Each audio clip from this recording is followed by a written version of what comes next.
this podcast, we will be looking at storytellers, stories, and the reasons that oral storytelling is important in our world today. You would think with all the technology we have available that stories do not have a place anymore, but they are needed more than ever. For in storytelling is where we find truth, we find reality, and we find the heart of what it is to be human.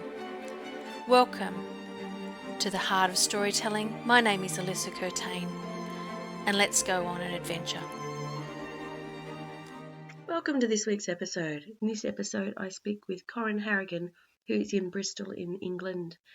We had a great chat about many things, and particularly around her work as a professional storyteller and the things that you have to adapt to and change as you're going in the process, and that it's not a straight line, this storytelling journey. It's a bit of a roundabout way of getting there, and I really loved her honesty and appreciated her time and wisdom.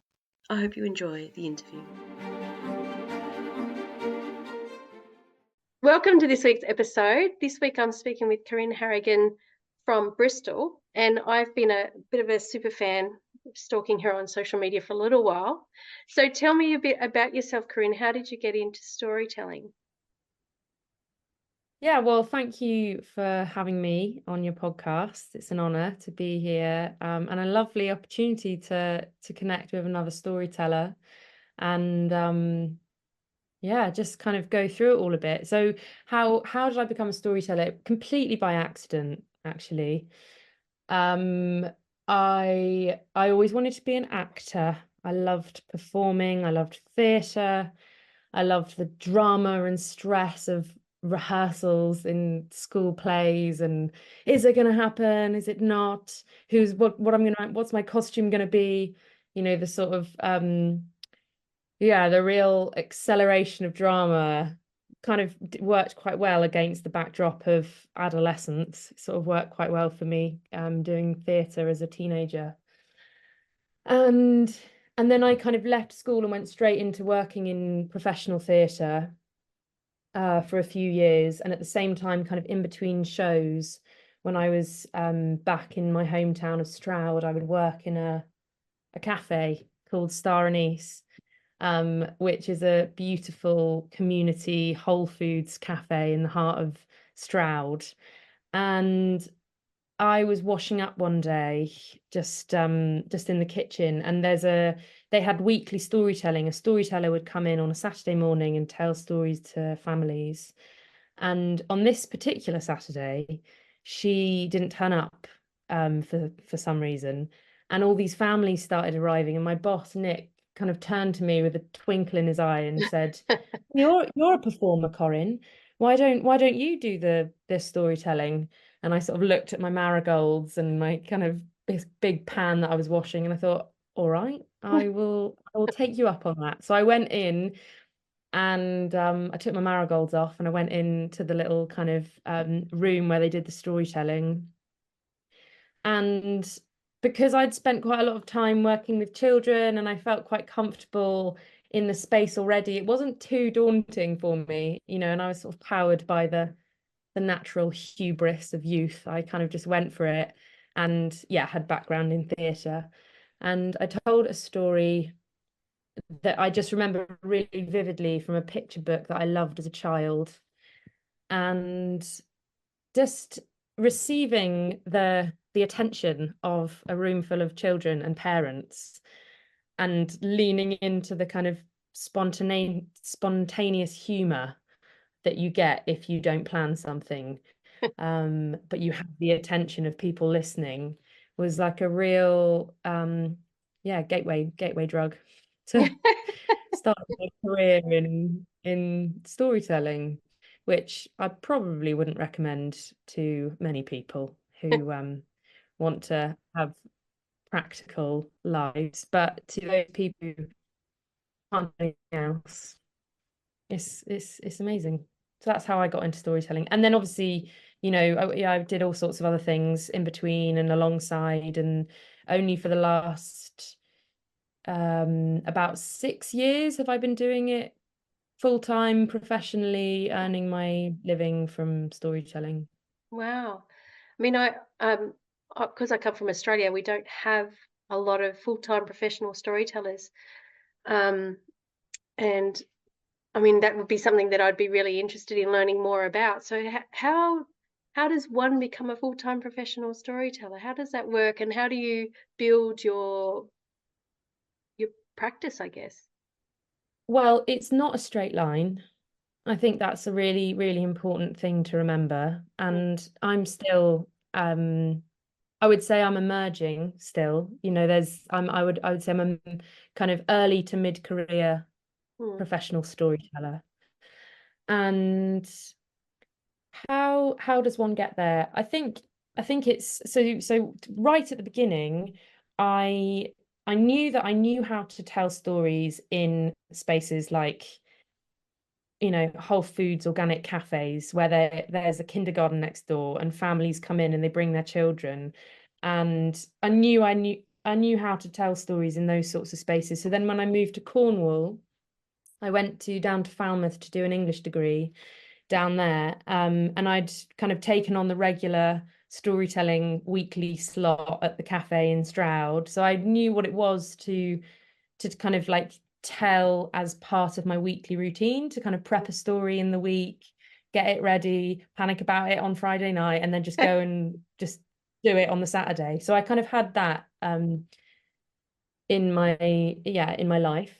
And then when I went down to Cornwall, there was a really lovely riverside community bar cafe called Miss Peapod's. And I think I just walked up to the bar and I said, can I start doing some storytelling here? And Alice, the woman who ran it at the time, was really supportive, really into it. She had young children at the time, and she would just kind of section off an area of the cafe with a bit of like make like a tent, and I would just sit in there telling stories on Friday evenings to Penryn and Falmouth's little ones. And then obviously it's in small communities like that, in Stroud and Penryn, family communities where there is a real culture of sharing and reciprocity, and there's a real in and out of people's houses, and there's a real collective vibe. mm, News like that spreads, and it's, oh, someone wants a children's birthday party, or someone wants to get you into their primary school. So it was very much for children. It started off in like close communities, word of mouth, and mm, just building up a repertoire of stories. And then and then the next thing I did was I made a show. It was about half an hour long, and it was called The Reward Worth Having. And it was kind of storytelling and puppetry. So I had these little frames either side of me with figurines and birds in cages, and gold coins and sound effects and bells, kind of within these frames. And I would open the curtains on either side and then close them, and then do a bit of just spoken to audience storytelling. And that went to a few different places.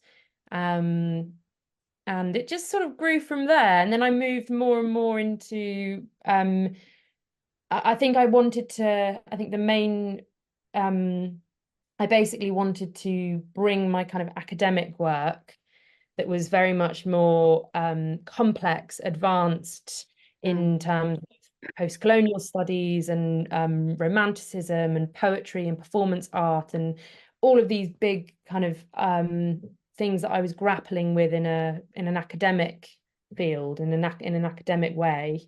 And I wanted to kind of bring that together with my storytelling work, which was very much in a storytelling for children and families place. So the next sort of 3 or 4 years after leaving university, that's kind of the work that happened. And then I did my master's in Bristol, and that kind of all came together a bit more. And now I just make work for adults. mm. Um, and occasionally when I get asked, I'll do a children's gig, and I love it. I love Yeah. telling stories to children, but my main kind of create where my mind goes when I make shows is always to performing for adults and kind of weaving in ideas and feelings and experiences that have a complexity and a nuance to them that would be harder to grapple with in a Children. children Yeah. way. Yeah, I was going to ask you what your preference was, whether it was children or adults or a particularly demographic, but it sounds like you can do everything, but your preference is more adults. Yeah, I think so. I think my mind is most stretched and fueled. Like I feel like I'm in my most kind of creative place when I'm making work for adult audiences. But I actually think it's really important to most of the stories I tell, if all the adults left the auditorium and all the children came in, I could make it work for children as well. I think that's what's really important about oral storytelling is to keep the layers within your kind of embodiment of the story, keep the layers in there so that if you need to just tell it really really short, really clear, Mm, um you can do that. But the potential, I think when you're telling for adults, what you're really doing is you're stretching a story to its you're really mining it. I mean, I don't really like using that term mining because it kind of has all sorts of connotations, but to tell a story for adults, you are opening up to a realm of mature criticality, which mm, is very exciting because it demands a kind of dramaturgical process that is quite rigorous. mm. Um, and also you can never sort of um get everywhere that an audience's minds are going to go. There's always going to be stuff that audiences pick up on that you're like, oh, why didn't I think of that? Fair enough. So do you have Yeah. themes that you generally work within with the stories that you pick? I suppose I do. Not it's not very conscious, but I think stylistically I do lean towards stories that kind of, yeah, I really love stories where there is um like heightened like where speed and velocity are quite present, where there's a chase or a transformation, Mm, where things turn inside out or unexpected things happen. Where you have to kind of break into a trunk to find the chest, to find the egg, to find the needle, or the hound turns into the hare, turns into the fish, turns into the hawk, and falls to the ground as a grain of wheat. These patterns I find thrilling. um yeah, I think it speaks to that part of probably the sort of impulsive Aries part of me that where you ride a wave, you mm. take an opportunity and you follow something until it's, until you jump from lily pad to lily pad until you find the next exciting thing to jump around on. I love that explanation. Do you have, could you walk us through the process? Your like when you're preparing for a show, what sort of things do you do, or how do you get the idea for a start, and then how do you prepare it? What's your general process? Well, I mean, similar to this, when you ask me about how do you become a professional storyteller, it's not a straight line. Mm, There's a lot of picking stuff up, feeling inspired, feeling um, charged by a story or an idea or the combination of those things, and flowing with it for a few days, maybe a week, putting it down, picking it up, putting it down, picking it up, maybe putting it down for a month, and then picking it up again, or never picking it up again. It's mm, like there's a constant ebb and flow I find in my process. And the difference is because I do it professionally, there is a pressure on that process as well to create new work. mm. So it's kind of, I'm sure you probably experienced that, like although you want to let the natural, organic toing and froing of your contact with this story or this project happen in the way that it needs to happen, there is also a pressure to kind of keep it on the tracks and to keep it going. And there's all sorts of techniques that you can do to um, maximize that process. And I think that also just takes a lot of practice. I do a lot of walking with stories, recording them being told in the morning, recording them being told driving, recording them being told in the evening, and telling them to people. I think a lot of people try to make storytelling performances in isolation, and I think that is not necessarily a mistake, because they're each to their own, whatever floats your boat. But I find that as soon as I get my partner, or I used to live in a house share with my friend Lenny, and she was just the best story listener. She would just come and sit in the armchair in my room, and I'd tell her stories, and it was amazing. She had like the she's still alive, but she just doesn't live with me anymore. She's got like the intelligence and the smarts of an adult, but she's got the kind of awe and like wonder and acceptance of a child. So she's the perfect person to speak to. So yeah, I think telling stories to people in process that you trust is a great way of finding out new things about the story. And working with physicality as well. I don't know how much you kind of explore that in your practice or in the course you're doing, but I did a storytelling training with a brilliant performance artist and storyteller called Joe Blake, and it was a long course. It was 6 months, one weekend a month, and it was all about how we embody the story and how our body tells the story as much as our voice and mind and heart do, and it's all kind of linking together. And yeah, that was a real breakthrough moment in my practice of being able to lean on physicality and physical motifs, and how that tells the story, sometimes more actually than say for an audience. And when you can really lean into the physicality of your performance, you can not let your mind and your voice rest, but you can really bring a kind of economy of expression into what you say and how you say it. And this makes the audience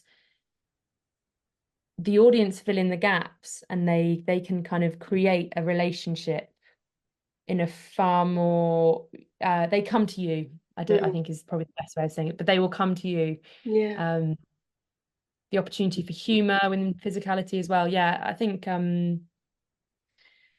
that's a really good way to explore it. Like stand up and Yeah, it sounds great. So do you have a favorite story that you like to tell, that's your go-to story? at the moment, I love telling the story of Tamara, which is a kind of etiological story of the birth of the Tamar River that cuts through Dartmoor and separates Devon and Cornwall. And this story is actually one of the stories in my show, Tamlin Retold.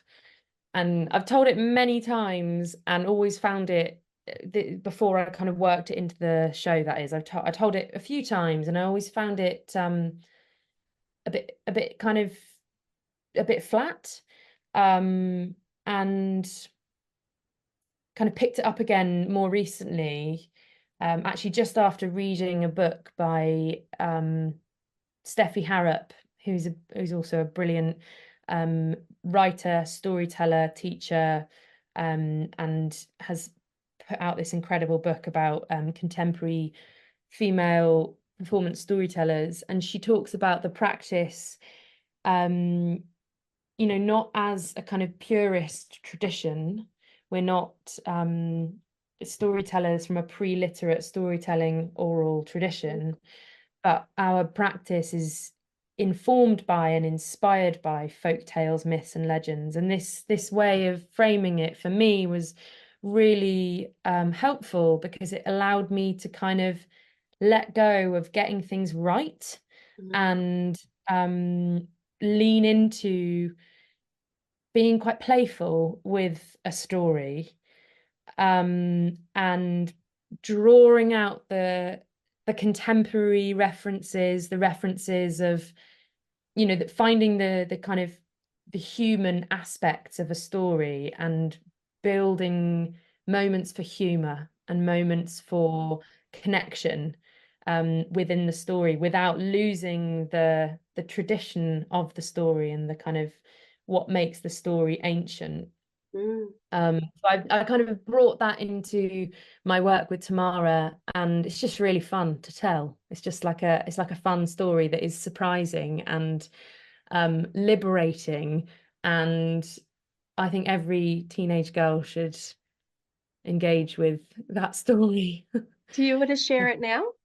Are you able to share it now? It's a little bit too long, I Bit think, long, to yeah. share now. Yeah, This, there's a little snippet of it on my website. all right, I'll definitely go Not the there. full I'll thing, put there a is a link in. snippet. Yeah. So this podcast is called The Heart of Storytelling, and you were just touching on that just a minute ago. But what do you think is the heart of storytelling, and why in 2024 do we still need the oral tradition? The heart of storytelling is that it only works. Storytelling only works if it's shared. It's only storytelling if there is a speaker and a listener. And in that relationship, you are giving the gift of story. You're opening up your imaginative landscape, and this little journey from one place to another within your imaginative world, and you're sharing that with another or other people. And there's a gift in that, and there's also a vulnerability in that. And then on the other side, the listener, you're giving your attention to this speaker, and that is a huge gift, and that deserves a really good story, and it deserves a really held space. And I think for me, the heart of storytelling comes from this relationship of giving and receiving. It's a reciprocity. And when it's good, when it's a good story, and when it's attended by ears that are really here for it, the kind of the spirals out, where the pebble drops into the still water, the kind of the rings that bounce out from that point can go anywhere. Mm. And I think that is a pretty strong heart. That's a very I'm not surprised it's still going on 2022, 2024 at all. Doesn't surprise me one bit, Yeah. because it's what we need. We need both sides of that. And So what are some of the things that you've learned along the way that you have helped build you as a storyteller? some things I've learned, so many things, like practical or sort of Yeah, both. I think something really important that I've actually learned, probably 50% of what I've learned through storytelling is through teaching storytelling. Mm. I run regular weekend training workshops for people who either want to become storytellers or want to kind of integrate storytelling practice and public speaking skills into their professional or personal life and development. And I've been doing that for the last 3 or 4 years in Bristol, and I've learnt a lot about storytelling through witnessing people kind of go through the same process that I went through, which when you're going through it, there's so much to learn, there's so much to absorb, and there's so much to kind of be present with. There's quite a lot of stuff kind of passes you by, and it's an honor to kind of witness people going through these processes. And I think one thing that stands out to me is the personal relationship that people have with stories. And yeah, I don't know why this is something that I'm wanting to share now, but I feel like sometimes, even though you have a personal relationship with a story that goes quite deep and that cuts quite, to the core, it doesn't necessarily mean you need to tell that story. Or you might not be ready to tell that story. That doesn't mean don't be with it and work with it. But I have seen people try to push themselves to tell a story that they're not ready to tell yet. And I guess that's something that I've learned, that you have to let stories take their time. Sometimes you can't tell the story yet because you haven't kind of finished that story in yourself, climbed the mountain and look back on it as a whole.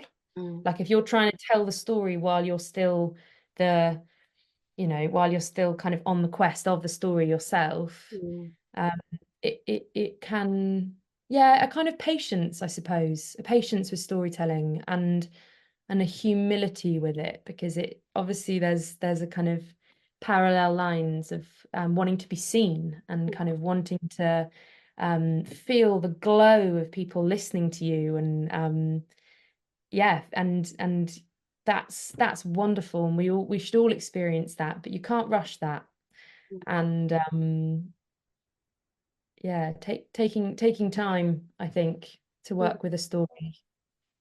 Do you think like there's an esoteric aspect to stories? Do you think that they just sort of, like Liz Gilbert famously says that her novels just float around her until she's ready to grab them? Do you think it's sort of something like that as well?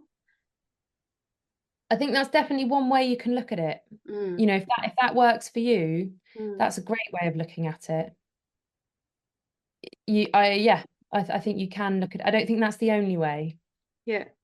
I think it's how we approach these stories that we have to. I think quite a lot of people really love the way that a storyteller engages with stories. Like, I love the way that Martin Shaw engages with stories. I really admire his relationship with stories. Same with Joe Blake. It's lots of my teachers and people who inspire me, that there's something about the relationship that they have with stories that is really inspiring. And I think the temptation is to jump to a point where you're emulating that and you're telling stories, and you do have to do that a bit. You do have to copy Mm, in order to learn. But I think that ultimately you do have to find your own relationship. And it might be similar to another storyteller or another academic's relationship with stories. But I think you do have to find your own flow with it. And to do that, yeah, it's a long struggle. It's not an easy process at all, but no. it is beautiful. Oh, absolutely, it is beautiful. And you just sort of said something about your teachers. Have you had like a mentor or regular teachers in your development, or? At points I have, Mm, yeah, at points I have. I've had some brilliant storytelling teachers, and at the moment I'm really interested in leaning into other practices, other performance practices, dipping my toes into stand-up comedy and physical theatre, kind of dance practice, mm, to to sort of, and dramaturgy and the sort of narrative building skills and questions that you ask around dramaturgical theory. And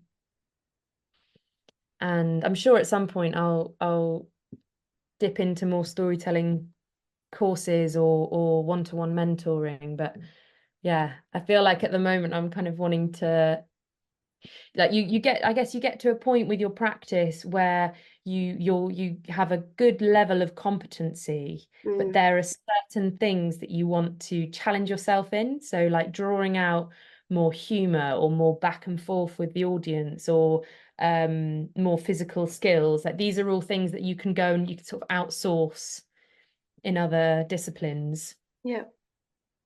Yeah, that's great advice. I like the idea of the cross-disciplinary type learning. So where's the future for you with storytelling? What's the next steps? What's your things that you're Well, doing? I've got another show that I'm picking up and putting down, which I'm really excited to start kind of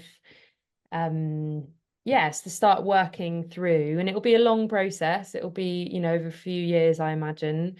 Or it will happen quickly. I mean, the last show I did took quite a long time, but then I also had to learn everything about how you self-produce a show and build relationships with venues and with yeah, I had to kind of, some stars had to align for me to get that show on the road. And so those relationships and skills that I learned, I can apply to another show. So I guess it's reflecting on this kind of 2-year tour of Tamlin Retold. What went well? What would I like to do differently? And yeah, and then leaning into what the next show will be. I'll keep teaching. I teach storytelling and public speaking skills I do it independently for these workshops in Bristol. And then I've got quite a good professional network now in Bristol where I teach for the uni and different organisations. I'm going to do a workshop with Watershed next week, and I do some work with Bristol City Council doing oracy skills with teenagers. And yeah, I mean, I guess it's just kind of keeping building my network up and kind of balancing the teaching with the storytelling, the performance, and then continuing my own professional development and training alongside. Yeah. Yeah. Yeah. So it sounds like you've got a nice balance there of the telling and the teaching that are just working well for you to keep a steady income. I just had two more questions. The first one is, what advice do you have for emerging storytellers like myself? I guess there will be knocks. Like you will, the reality of being an artist in a ancient practice in a contemporary world is that a lot of people don't understand what you do, and it will be quite frustrating. The reality is that you will spend a lot of time on your own pushing, building up what you are and what you do on your computer, email it. The reality is not that glamorous. And even though your work is propelled by probably a really soulful and passionate stream of creative, imaginative integrity and vibrant color and emotion and experience and life lessons, the reality of what we do will really test that. It will really test that. And yeah, I mean, be prepared to have the applications forms that you've spent a month writing being rejected without any reason, given no feedback. Like, be prepared for you know, things to really not go well. I feel like I'm being really bleak about this, but I feel like there is storytelling it can be quite sunny Mm, and soft. And actually the reality of being a storyteller is not that sunny and it's not that soft. You have to have nerves of steel. You have to be really up for hard graft. You've mm, got to be able to talk the talk and walk the walk and communicate with agility. So you need to be able to talk to corporate business managers about why they need a storyteller and be mm, convincing. If you want to make money, you need to be working in across all different disciplines. mm, The work that I do in corporate environments and universities often funds the work I do in, the art centers and in random places. So I guess that's really good, honest advice, and I really appreciate that because I think I suspected that anyway because I applied for some grants to get here and didn't get one and was really disappointed. But I saw who did get grants and there weren't storytellers, so I understand that. And it's really good to hear because especially here in the UK storytelling's everywhere. Like you just find places where there's open mics and like it's really well attended, whereas in Australia it's not so much. So it's good to hear that, especially from here as well. Do you have any other advice for storytellers? Find people that you trust and respect, that trust and respect you, and don't let them go. Relationships are everything. We're Yeah. very lone. We're lone wolves, Mm, storytellers, even though we do a lot with people, and what we create is glue for humanity, really. mm, We're out on a limb a lot of the time with no resources around us to support that, and no union, no there's, although you're right, storytelling is a thing in the UK. It's not, it's also very niche mm, compared to stand-up comedy, theatre, visual arts, music. mm, There's not if you have ever applied for Arts Council, you click the button to drop down on what your practice is. There's not a storytelling line that you can click. yeah. So yeah, I mean, if you find people that like your storytelling, stick their email on a mailing list. Like, Yeah. you find people that have good critical eyes on your work, and you like their work, or you have, you can say things about their work, keep them close. And um, it's a small world, so the way that you hold yourself professionally is really important. Mm, Um, and and also one more thing, if I think something really helpful for me is if it's not flowing, let it go. mm, Like if you're trying to get a gig with a certain, with a certain theater, or if you're trying to like approach certain people that you think like, you want to be part of that community of storytellers, and it's not going anywhere and they're not picking up what you're putting down, you let it go. You let it go and you take your energy and your expertise and your talent somewhere else. Because these sort of whirlpools, these eddies of thought that we get stuck into are not helpful, really. mm. you know you get yourself back in the stream and you flow. Yeah. That's Yeah. wonderful advice. Thank you so much. Where can people find you and the work that you do? So I'm based in Bristol. I my workshops are the workshops that I run independently are in Bristol, and you can find all of that information on my website, which is Corinne Harragin at Hotmail. No, that's my email address, corinne.co.uk.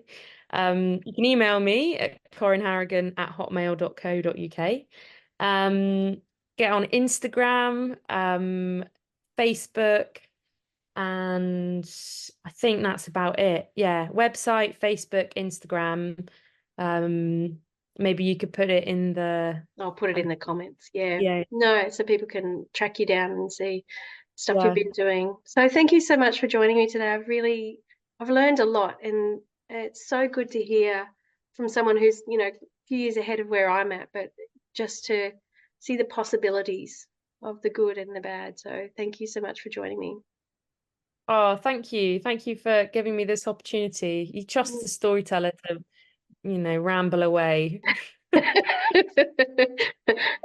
There's no rambling, I promise. Well, that's our episode for today. I hope you've enjoyed learning about storytelling and folktale, fairytale, myth, legend, or personal tales, wonder tales, all sorts of stories, and the art of storytelling and why we really need to continue using it today. You can find more information about me at alyssacurtain.com or at Alyssa Curtain Stories on Facebook, Instagram, YouTube and TikTok. I hope that you can find your heart in storytelling.